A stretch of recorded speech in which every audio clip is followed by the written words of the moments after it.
Perkenalkan, saya Muhammad Maunadi Sofyan, NIM 1910107054, ingin mendeskripsikan tentang proposisi. Pada proposisi ini yang dibahas adalah unit-unit makna pada kalimat. Proposisi terbagi menjadi dua bagian sebagai berikut.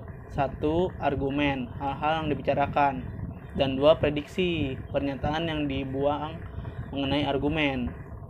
Pengertian mengenai posisi ini penting untuk konferensi karena yang kita pahami dari suatu kalimat sebenarnya adalah proposisi-proposisi. Seorang pendengar menerima masukan berupa rentetan-rentetan kata yang disusun secara hierarkis. Begitu kita mendengar sebuah kata, proses mental kita mulai bekerja dengan membangun makna pada kata ini dengan memanfaatkan fitur-fitur pada kata ini. Hal tersebut dapat kita lihat pada contoh, bandit itu mencuri mobil saya.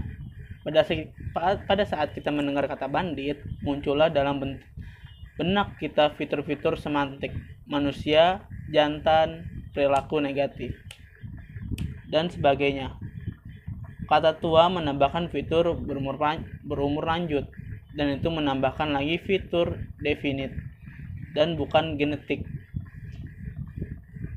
Pengurutan kata bandit, kemudian tua, dan kemudian itu, tanda kurung, dan bukan bandit, lalu itu, dan kemudian tua, membentuk suatu hierarki proposisi pada tataran rasa yang menyatakan bahwa lelaki tersebut adalah bandit yang telah berumur lanjut, dan orang itu adalah orang yang telah diketahui identitasnya.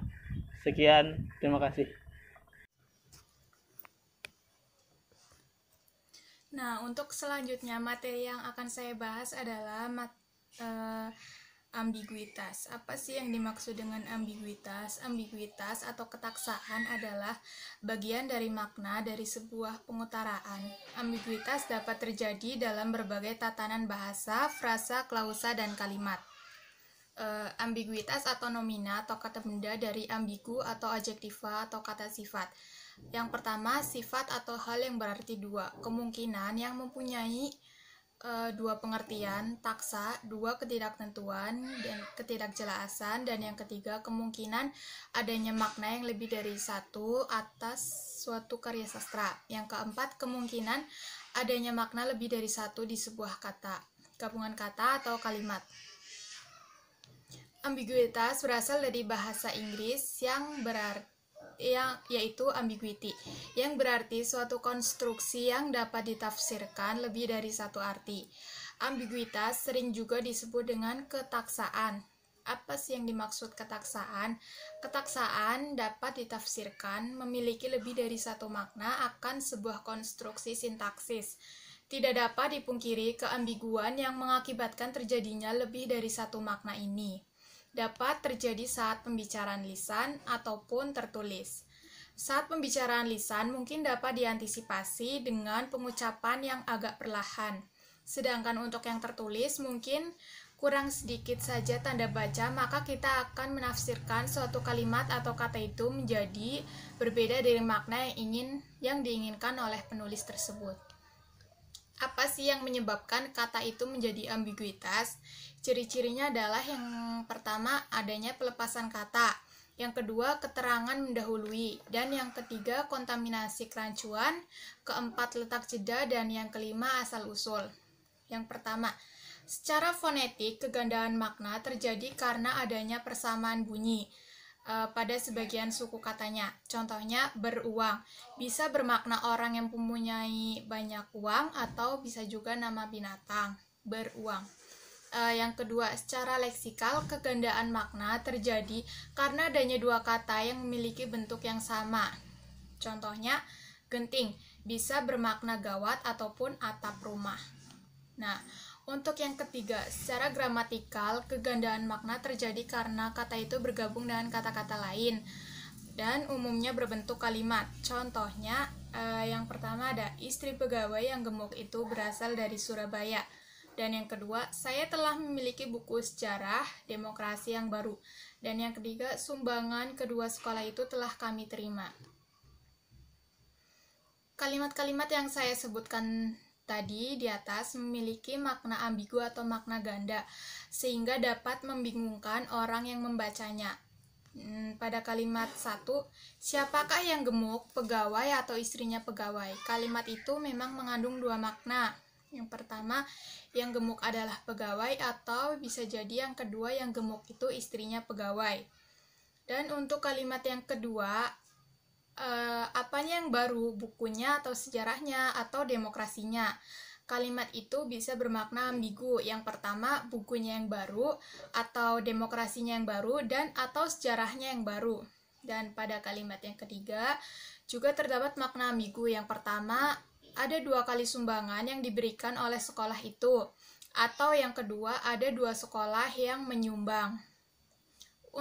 Bagaimana sih caranya untuk terhindar dari ambiguitas? Kalimat 1 dapat dirumuskan sebagai berikut. Jika yang gemuk adalah istri pegawai, maka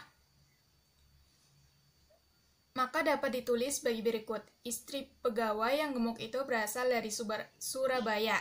Jadi ada tanda strip di antara kata istri dan pegawai. Intinya ada tanda strip di tengah-tengah istri dan pegawai. Dapat memperjelas bahwa kedua kata itu merupakan satu kesatuan, sehingga kalimat itu bermakna yang gemuk adalah istri pegawai, atau dapat pula dirumuskan sebagai berikut. Pegawai yang istrinya gemuk itu berasal dari Surabaya. Jika yang gemuk adalah pegawainya, maka dapat dirumuskan sebagai berikut. Pegawai yang gemuk itu istrinya dari Surabaya. Untuk kalimat yang kedua, jika yang baru adalah bukunya, maka ditulis sebagai berikut.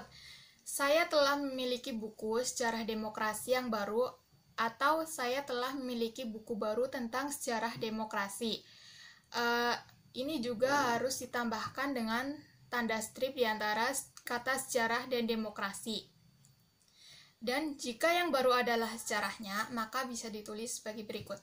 Saya telah memiliki buku tentang sejarah demokrasi yang baru. Jadi, tetap ada tanda strip di antara kata sejarah dan demokrasi.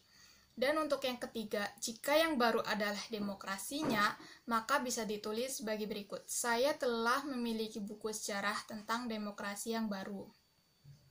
Untuk kalimat yang terakhir, jika yang dimaksud adalah 2 kali sumbangan, ditulis sebagai berikut. Sumbangan yang kedua sekolah itu telah kami terima. Dan jika yang dimaksud ada 2 sekolah yang menyumbang, bisa ditulis sebagai berikut. Sumbangan kedua sekolah itu telah kami terima.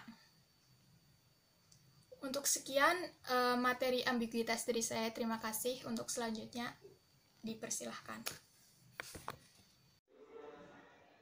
Apa kabar? Perkenalkan, nama saya Ana Maria Tari Angelin. Saya akan melanjutkan pada materi ketaksaan dalam ujaran.